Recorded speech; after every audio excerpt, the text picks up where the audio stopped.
Hi everyone, welcome to Pandemics and Power in World History and Literature, the World History and Literature Initiative.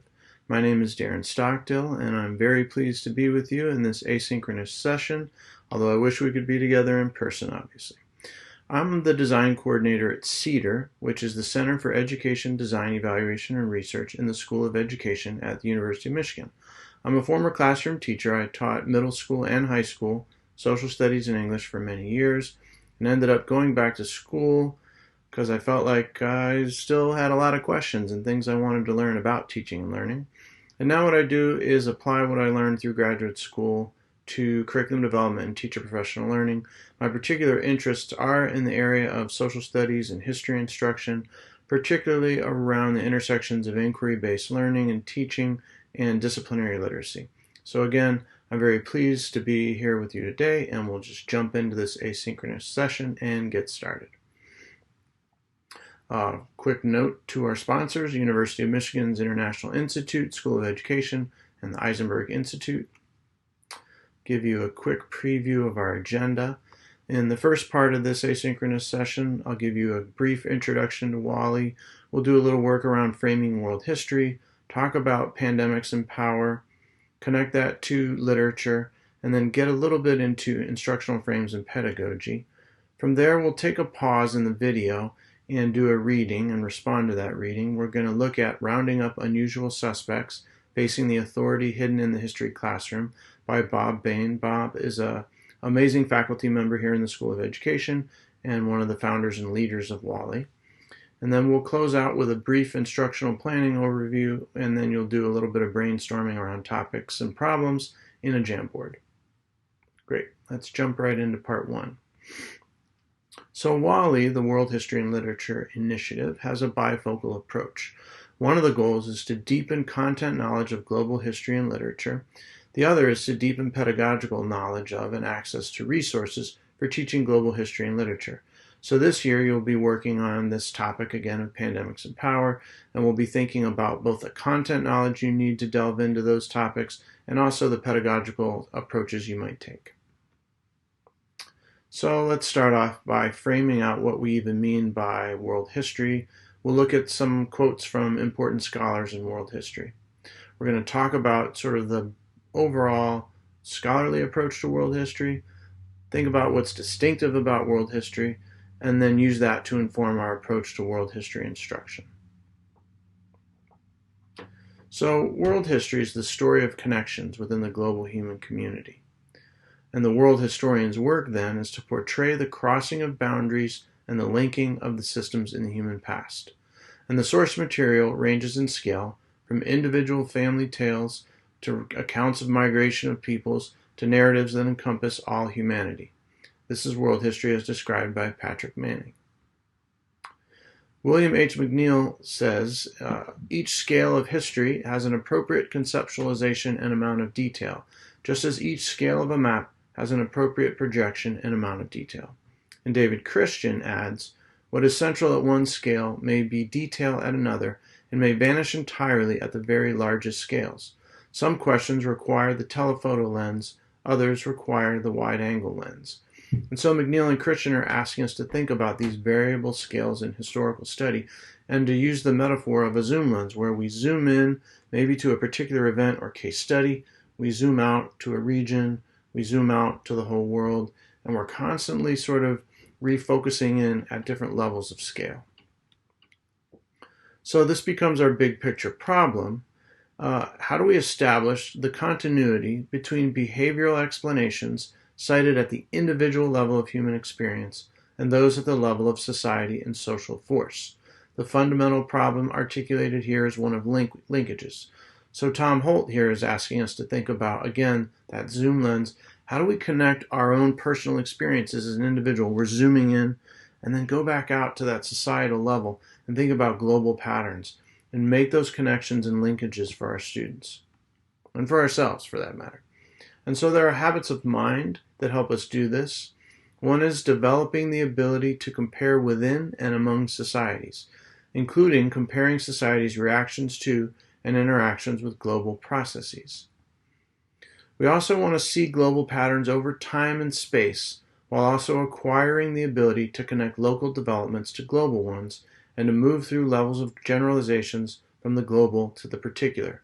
That's from the AP program course description from the College Board. And the WHG is World History, but also World Geography, Habits of Mind. How do we, again, move up and down these different variable scales? And there is a primal spatial category for world history and world geography, specifically the Earth's outer surface, the biosphere, where humans inhabit, sort of the largest space on Earth that we move through. Then if we think about sort of how we might zoom in or zoom out, there's some sort of obvious layers, and we could make these graphics a lot more complex if we chose to. You might start with a single person story, move out to a community or a local pattern, look at a national trend, and then a global pattern. And we're looking for both disjunctures in patterns and alignments, when something fits a pattern and when something is an outlier. On a more geographic sort of scale, we might think about where a family is, a household, an individual, the city and town or community they're in, the nation or the region, the continent or other type of world region, and then move out to the Earth. So we have these different layers, right, that we can develop. There are also broad temporal containers, different ways of scaling time. And again, we could add more layers and make these more complex. You might think about a single limited event, connect that to a long-term trend, like a multi-year war, connect that to a smaller scale, but still very large historical era, and then that even goes out to the big history level. We're talking about Neolithic, Paleolithic, modern. What are those big eras of history that we're talking about? And we might start at the big level and zoom in, or we might start inside and move out. Just thinking about time in a more just very chronological sense, we might start with a day, a week, a month, a year, zoom out to a decade, zoom out to a century, zoom out to a millennium, and so on and so forth. So there are particular instructional implications to this idea of scale. What we're talking about is the nesting of historical study. Again, we zoom in, we've got our in-depth study. We might look at the impact of the bubonic plague on serfdom and manorial systems in Central Europe. That might take us out to an interregional story. How did the bubonic plague even move from region to region? We could take the contemporary example that we're currently living through, COVID, and ask the same question. And then we have even bigger picture. When is a particular instance of a disease, when does an epidemic become a pandemic? What makes an epidemic transition into a pandemic? It's because it becomes global and it lasts a certain amount of time. So how do these things move up and down the scale? Pandemics as global and cross-temporal events. And we can move up and down, ask questions about pandemics as global events, ask about them as interregional events or regional, and zoom in all the way down to that individual experience. So what does this look like in practice as we're thinking about temporal and chronological, the same thing, temporal scales and spatial scales? I'll just show you a couple of images of supporting resources from the MC3 7th grade Ancient World History, just to talk through again what we even mean about moving up and down these scales. So here you see a map that shows, it's literally titled the big picture of the world, it's geography, but what it's showing us is a moment in time, a broad moment, but this is the world looking at the lens of empires and kingdoms at around 100 CE. There was this nearly continuous chain of large states that extended from the Atlantic to the Pacific in Afro-Eurasia, and in the Americas there were also developing large societies. So what was it about that moment in time when you had this pattern, this global pattern around 100 CE of the development of these large complex societies that were beginning to interact with each other at a greater scale and were beginning to spread technologies and so on and so forth to each other, cultural diffusion? How did that happen? Why did it happen?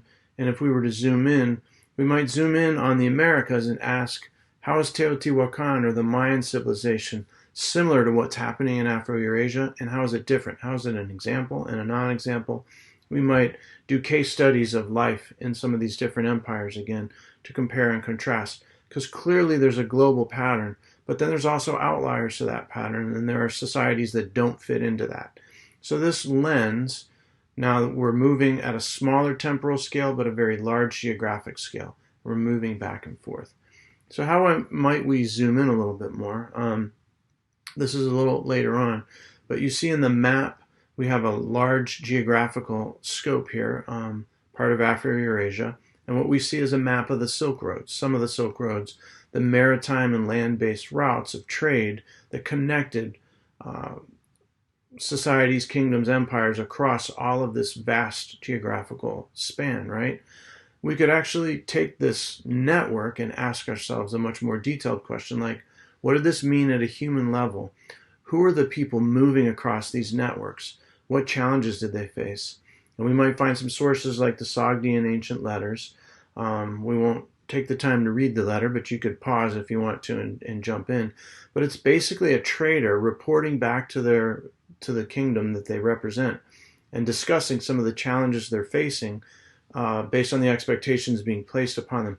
These people were out for decades sometimes, moving across these networks, trading, connecting, building networks. So what was that life like? And that understanding that life gives us a snapshot of this larger space. So again, we're kind of using the map, but we're zooming in on a moment of time. But the Silk Roads were important for centuries. And so we can then zoom out in time and ask maybe questions about the time span as well. So I've been talking for a minute, and I'd like to give you an opportunity to just process. So why don't you pause the video for a couple of minutes and jot a memo to yourself. Are there any ideas or concepts that support, extend, or challenge your thinking? Anything you'd like to remember? I'll go ahead and pause my own video for a second and get in there and just jot some ideas down to keep a track of what you're thinking right now. Thanks.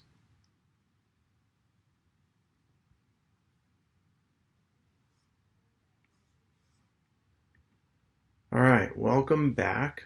Now we're going to move and talk about pandemics and power.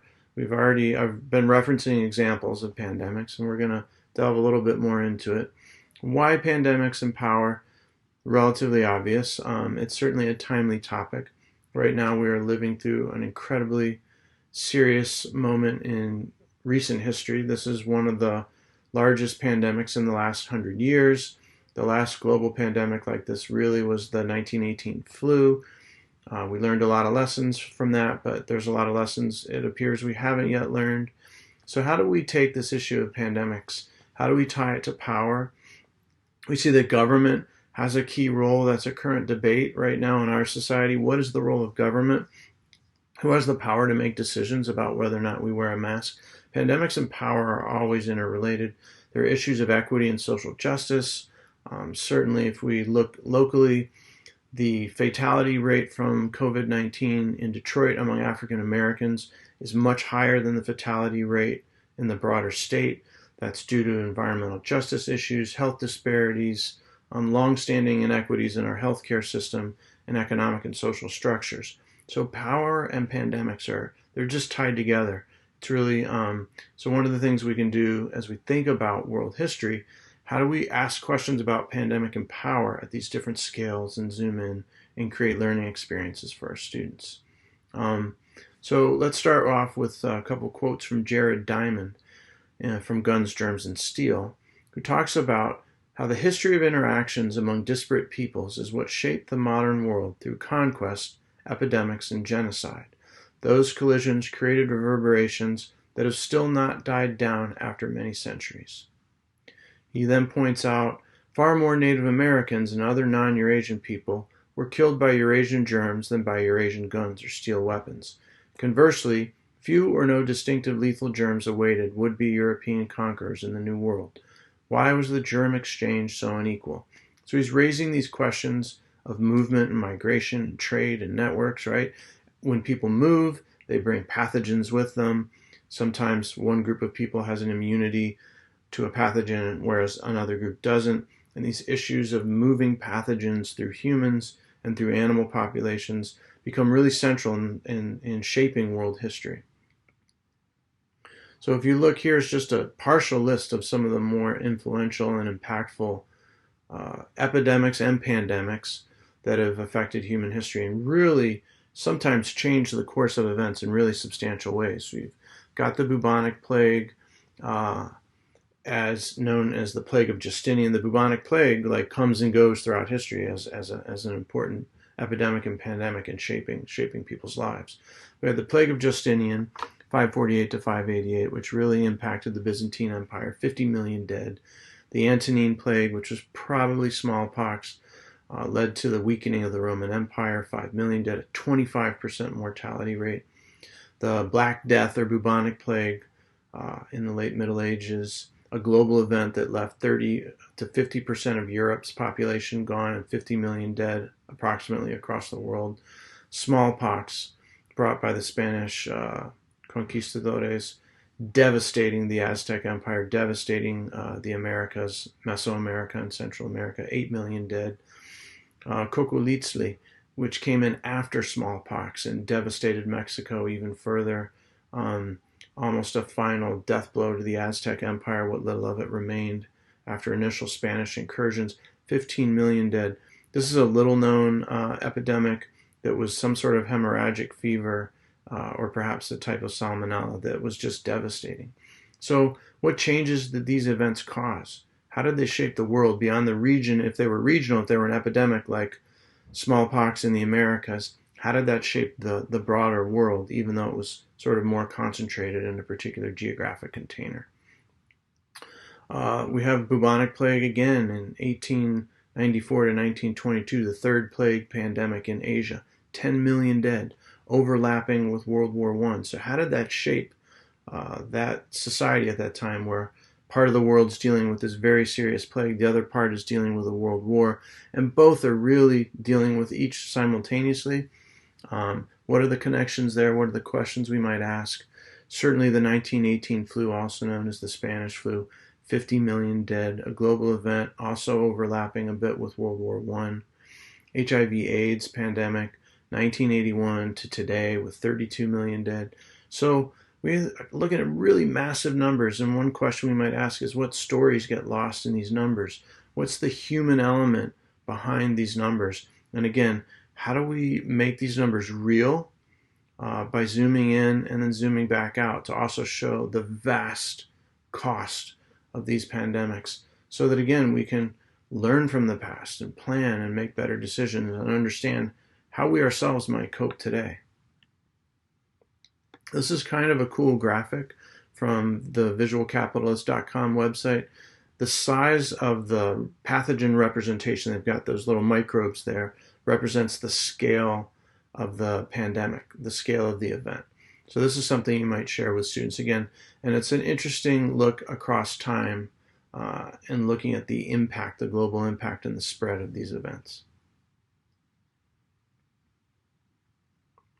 Another way to think about how do we understand these impacts and how do we break these down into sort of meaningful chunks is to think about pandemics and power through what's called a pestle analysis. You may have seen this as pestle spelled differently, as a pest analysis. They're also called steep analyses, where we look at political factors, economic factors, social factors, technological factors, legal factors, and environmental factors. And like a steep analysis leaves out legal. So you can see on the right-hand side of your screen here, there's a PEST, smaller scale, political, economic, social, and technological analysis of the current pandemic of the COVID-19. And just some of the examples they're throwing out.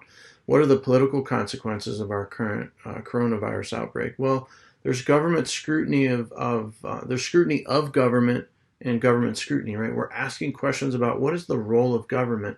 What should government be doing? There's an ongoing debate, both worldwide and certainly in our society, about the response of government to the current pandemic.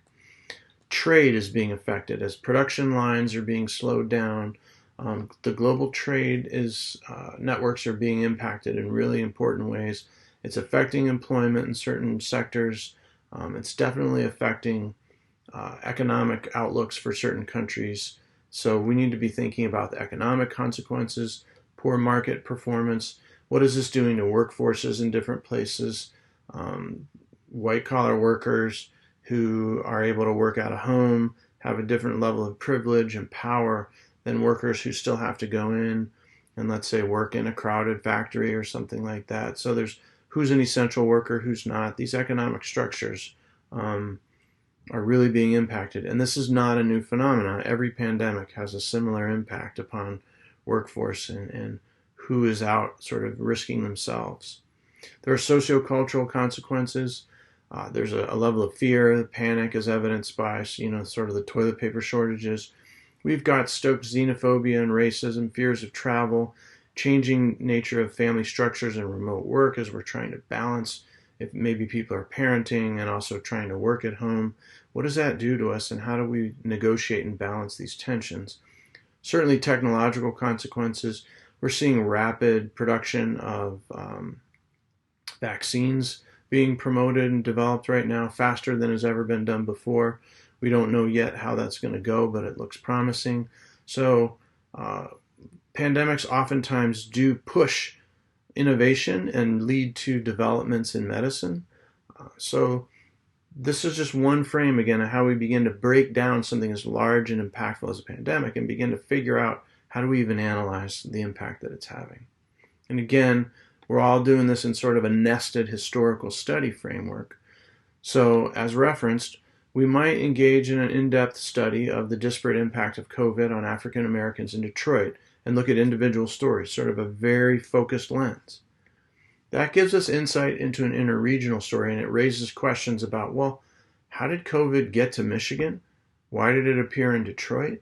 How did it move across the world? What's the interregional story, which leads us to that bigger picture, and we're looking at COVID as a global and cross-temporal events. How and why is the experience of New Zealand different than the experience of the United States, and how is that different than the experience local to Detroit? So again, just to exemplify resources or think about what this might look like, this map is a global map showing the extent of infection rates in different countries. It's outdated already. The numbers have already far surpassed this, and this is only a couple of weeks old. But here's our global picture, with the darker colors being higher rates. So then we zoom in. We've got our national picture. We've got a map of the United States that shows sort of the size of the circle, shows the numbers. A larger circle represents a larger numbers at the state level. Then if we zoom into Michigan, we see, again, the same idea of circles, with a larger circle representing a geographic concentration of positive cases. And so we get a sense of the geographic spread across the state. And we might zoom in and look at Wayne County and begin looking at clusters within Wayne County. And then we can look in and zoom into Detroit and begin asking questions more about human experience. We might consider this artwork in which the faces of 900 Detroiters who lost their lives to COVID are portrayed and integrated into this powerful piece, and begin to ask questions again about the stories and the voices behind these faces, and begin thinking about, again, the large, massive impact all the way down to understanding the pain that an individual family goes through. This is a Facebook post from one of my former students who's currently dealing with this. The good news is that she's recovered. She had it as well. Her mom's recovered. But again, we zoom all the way into the fear and the panic that an individual has, out to thinking about what's the global impact of millions upon millions of people having this shared experience. How do we make sense of that? How do we move forward? And that brings us to the literature connection, which is relevant obviously to both English language arts and the social studies. How do we begin to understand the humanity involved here through this kind of a humanities lens? So one of the things that literature helps us think about is this key question.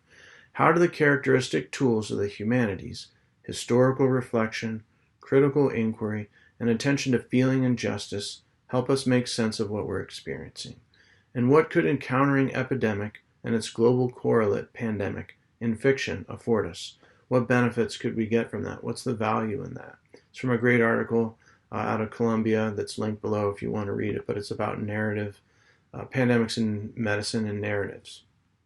So this is a really important question. Again, how do these tools, this idea of empathy, emotion, How do they help us make sense? How do we connect with the problem on a more human level? And literature gives us one way to do that, asking us to think about what does it mean to be human during a major biological crisis like the coronavirus pandemic, to see all of our economic, social, and cultural achievements and challenges suddenly take a back seat to the sheer physical fact of disease, contagion, and death. We're asking, what can the humanities, the study of what it means to be human, offer to help us survive such trauma? In this time, humanities and history, and literature in particular, offer important insights into how people have dealt with the trauma of pandemics in the past, and how to make sense of a world now in many ways beyond our control.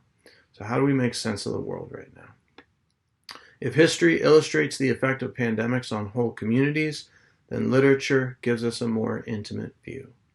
So again, we're asking these questions and we're using different sets of resources. We might use maps and data sets to understand this large-scale issue, and then we can zoom in personal narratives, testimonials, but also fiction to help us understand this personal, intimate level. And how do we move forward? This is from a great article from on the conversation.com talking about pandemics from Homer to Stephen King. Great read. So the link is there. But in the article, it states that these texts give us an opportunity to think through how similar crises have been managed previously, as well as ideas about how we might structure our societies more equitably in their aftermath.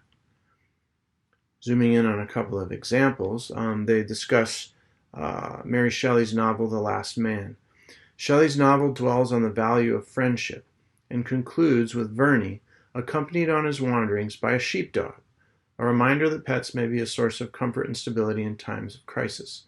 The novel is particularly scathing on the topic of institutional responses to the plague. It satirizes revolutionary utopianism and the infighting that breaks out among surviving groups before these also succumb. Probably some valuable lessons in there. Edgar Allan Poe's short story, The Masque of the Red Death, also depicts the failures of authority figures to adequately and humanely respond to such a disaster. The Red Death causes fatal bleeding from the pores. In response, Prince Prospero gathers 1,000 courtiers into a secluded but luxurious abbey, welds the gates closed, and hosts a masked ball.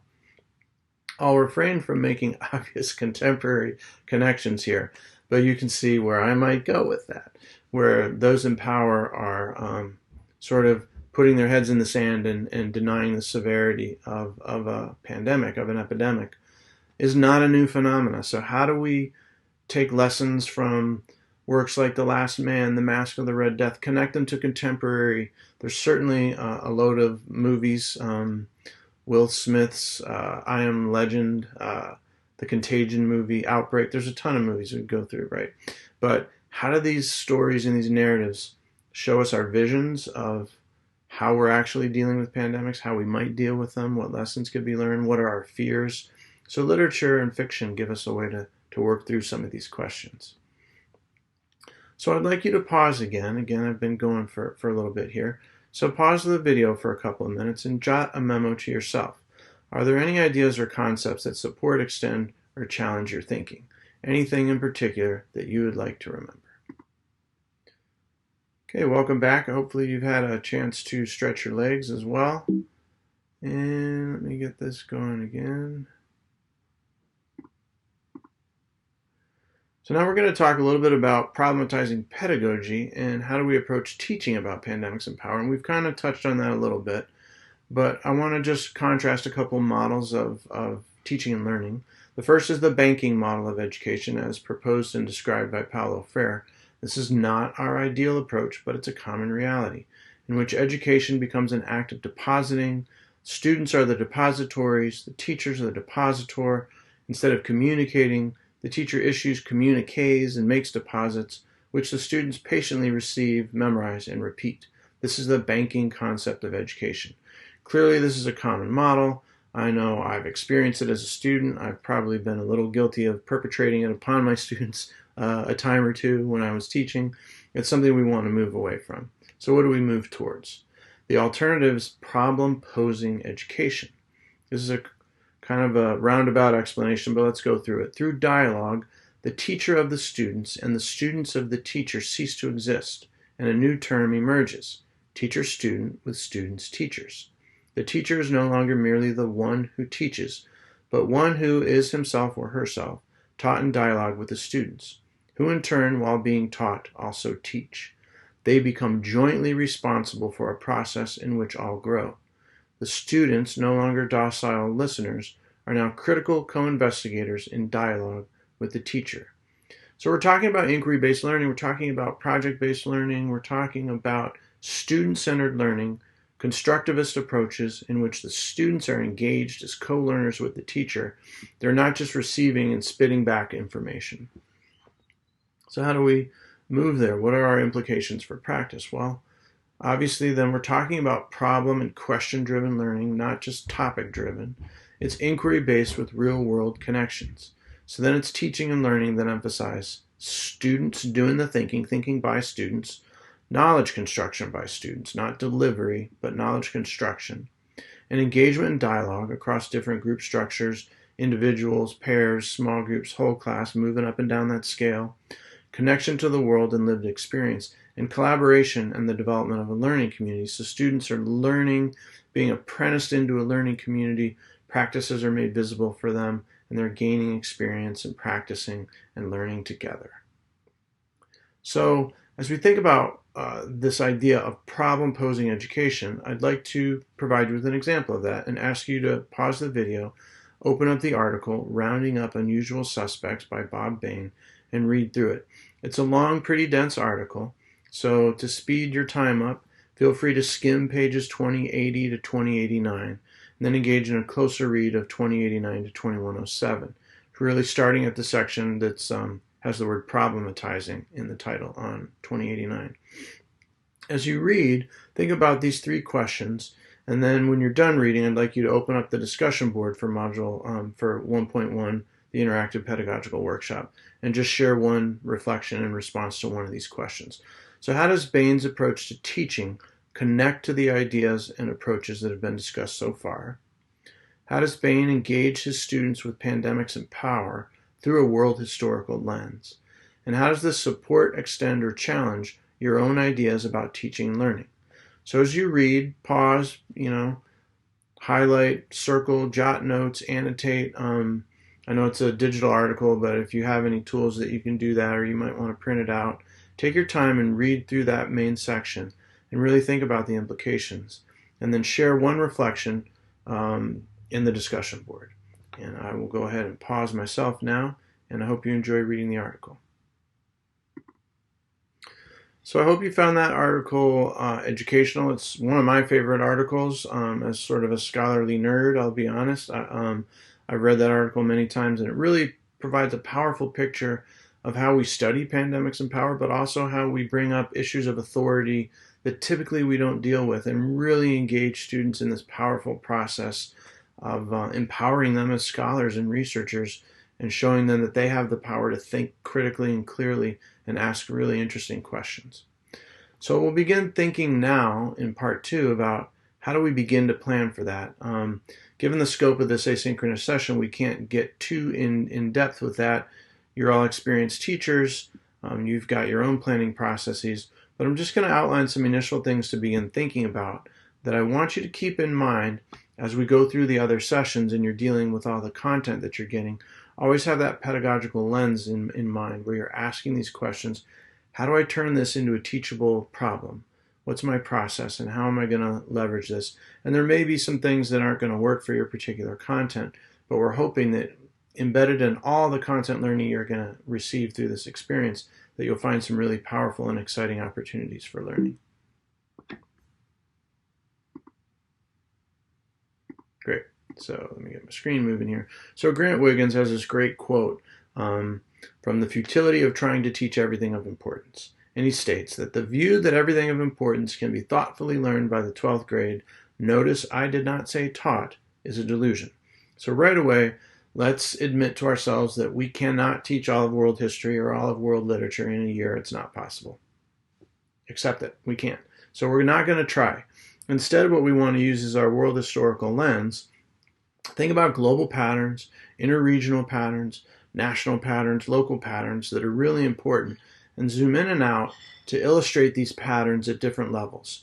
And we're going to teach world history, again, not by teaching every single empire, but by maybe zeroing in on an empire, teaching about its rise and fall, and then zooming back out and comparing it to the rise and fall of others at a more general level. Then we'll move into a different historical era. We can't teach everything. As we do so, we're making choices about which voices to represent. We have our own power as teachers about which narratives we include. So if we're teaching world history, we need to be cognizant of that and making sure that we're moving across the world and we're not just teaching European history in a class that's called world history. That we're using examples and patterns and trends in different places. But, you know, the history of the world can be told in relatively concise ways if we think about really broad patterns of societies getting more complex. As they get more complex and have higher population densities, they get new problems and they need new solutions. They develop new technologies which lead to new problems, right? There are ways to focus in on world history eras at this larger level and then zoom in. So that's what we're asking you to think about. And then think about where pandemics and power fit in this process of telling the history of the world at different levels of scale in a way that's manageable to do in a semester or a year. And again, giving up on this idea, we can't teach it all and we're not going to try to teach it all. But we're going to teach powerful and engaging stories. So as we're doing so, we're informed by understanding by design, the stages of backwards design. Just throwing this out there as a reminder. We want to start off our planning by thinking about what do we really want students to learn? What are the results, the big ideas we want them to get, essential questions that will get them there, the knowledge and skills they need. When we've thought about that, then we can think about what that would look like. What's the acceptable evidence? How would I know they actually understand and have met these goals? What criteria would I use to assess their work? And when I figured those things out, I can begin planning the learning progressions and the experiences that are going to move my students in that direction. This lines up with our new social studies expectations and their effort to move towards the inquiry arc of the C3 standards for college career civic readiness, right? So we've got the inquiry arc, which has students should be engaged in developing questions and planning inquiries, and so are we as educators. Students are applying disciplinary tools and concepts. They're evaluating sources and using evidence, communicating conclusions, and taking informed action. So this kind of arc of inquiry holds true in the approach that we're talking about, and we think also that it aligns really well with disciplinary literacy practices and teaching of disciplinary literacy. So Elizabeth Moji, in a 2015 article, framed out the practices of disciplinary literacy with this graphic and talked through problem framing, that when scholars engage in their work, they start by framing out a question or a problem. They then work with a range of data and information, and that looks really different across different disciplines. They use and produce multiple texts. They ask questions, they summarize, they synthesize, they examine, they evaluate evidence, and then they communicate knowledge. And this is an iterative circular process. It's not very linear, and you can move back and forth across these. So what these instructional frames have in common, of course, is their emphasis on problems, right? Problems, big questions, essential questions. So these kind of problems put meaning back into objectives. They allow us to build some coherence and specificity into our objectives and put the onus of thinking, again, on the students. They can also help us make students pre-instructional thinking visible and can help students better build meaning across all of the stuff. The stuff being names, dates, concepts, sources, accounts. We're asking students to use this stuff to help solve, resolve, work on the problem, not just answer a single objective question on a quiz or something, right? And we're also helping them build meaning across school time. So activities, homework, lessons, units, semesters, years. We're asking students to build these problem-based, almost like it's like schema theory, right? So we're asking them to connect information to these broad patterns and problems that they're studying so they actually have meaning beyond how many points is this worth, right? Beyond the given assignment, beyond a given worksheet or essay or something like that. There's value in understanding the world. Let me move my screen here. So really what we're talking about are intellectual problems, excuse me, problems of thinking. And what these do is they organize instruction and content. They actually aid in memory. Again, if we go back to like schema theory and how do we organize all the information and the facts that we know in our brain, when we have an organizing category, sort of a problem frame, it becomes easier to actually memorize things. And then we're creating content coherence. Students are more engaged. When they have a puzzle or a problem to work on, it's different than just trying to remember a bunch of stuff. They're trying to figure something out, maybe trying to explain something or understand something. It also allows us to focus reading and inquiry. If I give students something to read and just say, read this and remember what's important, it's not super helpful. But if they're given a text and asked to read it to pull out information to solve a problem, that gives them a lens and a focus for reading. It also gives them something to talk about, and it also helps us as instructors to focus assessment. So what do we mean by intellectual problems? What are we talking really about here? We're talking about a problem, as we start with a problem space, right? So the dimension of a content question, like what dimension is it exploring? It might be humanities, concepts of natural rights, leadership, conflict. So we have our problem space, and I'll give you some examples in a minute. We develop a central or essential question that is our gateway into the problem space, right? It's how we think about that problem space with a specific example. And then from there we move into enduring understandings. What do we want students to actually remember from the lesson or the unit? So we might take as an example a high school world history class that is engaged in studying era 4, roughly the late Middle Ages, and maybe our problem space is tied to social and economic structures.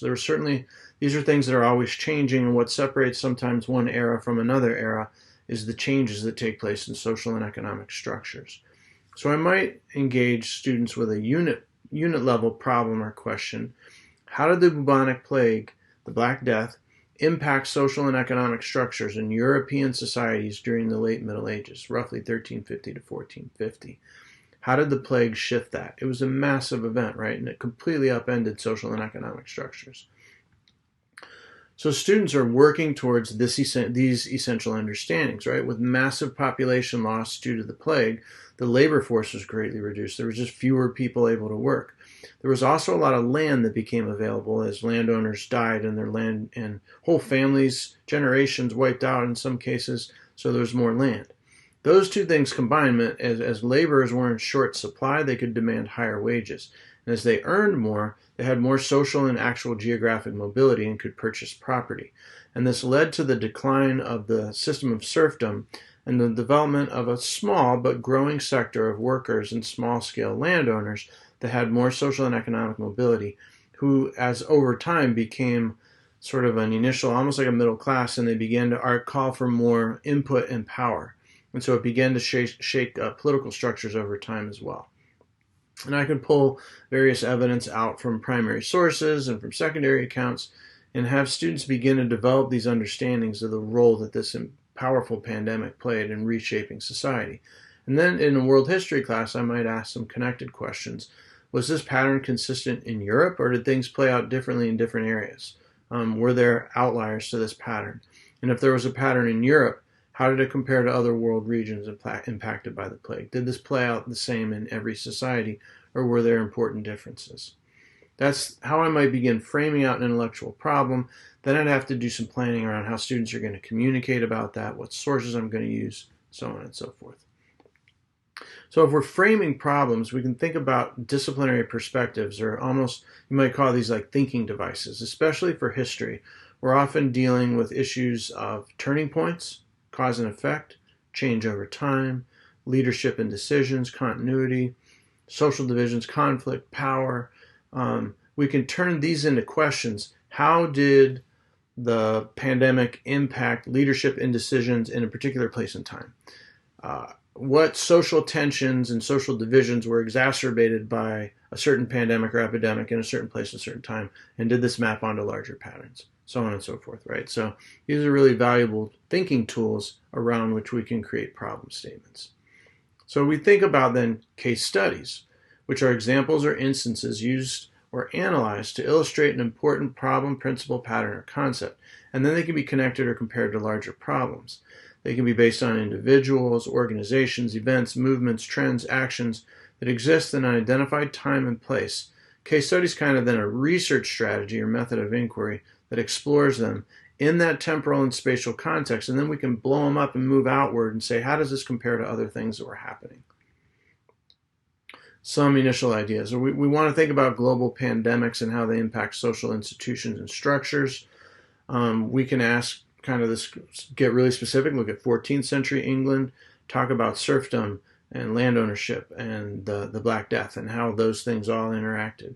We might ask how the smallpox epidemics impacted power structures and government in the Aztec Empire in the early 1500s. Or we could jump up to the 1918 flu epidemic and even look at something as specific as military readiness and structures in the United States when it was engaged in a world war. So these are just different levels of the same question that we could delve into. And I might craft a question and return to it with different case studies over the course of a year. All along, we're asking questions like, whose voices are missing from the narratives of this pandemic? We might be asking, how did the cause and effect of a pandemic intersect with issues of power and equity, and how the pandemic reflects issues of social justice in a particular society? As we've already talked about, we can certainly ask those questions today about COVID. We might turn to literature and ask how a particular author uses a pandemic to both develop characters and drive a plot, and then what we can learn from those characters and the plot about the human response to these crises. What questions about human nature and morality does an author raise in an account of a pandemic? What do we think about those questions, and how do we see those questions being played out today?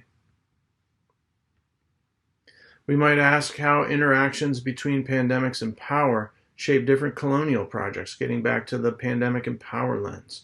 Specifically, we might then dig in, how did the introduction of smallpox to North America impact settler colonialism and U.S. westward expansion? We'll zoom in even more.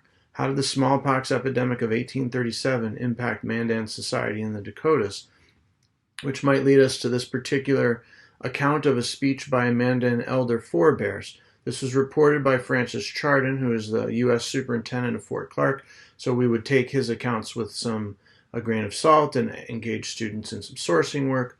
But according to Chardon, this is what forebears said. Listen well what I have to say, as it will be the last time you will hear me.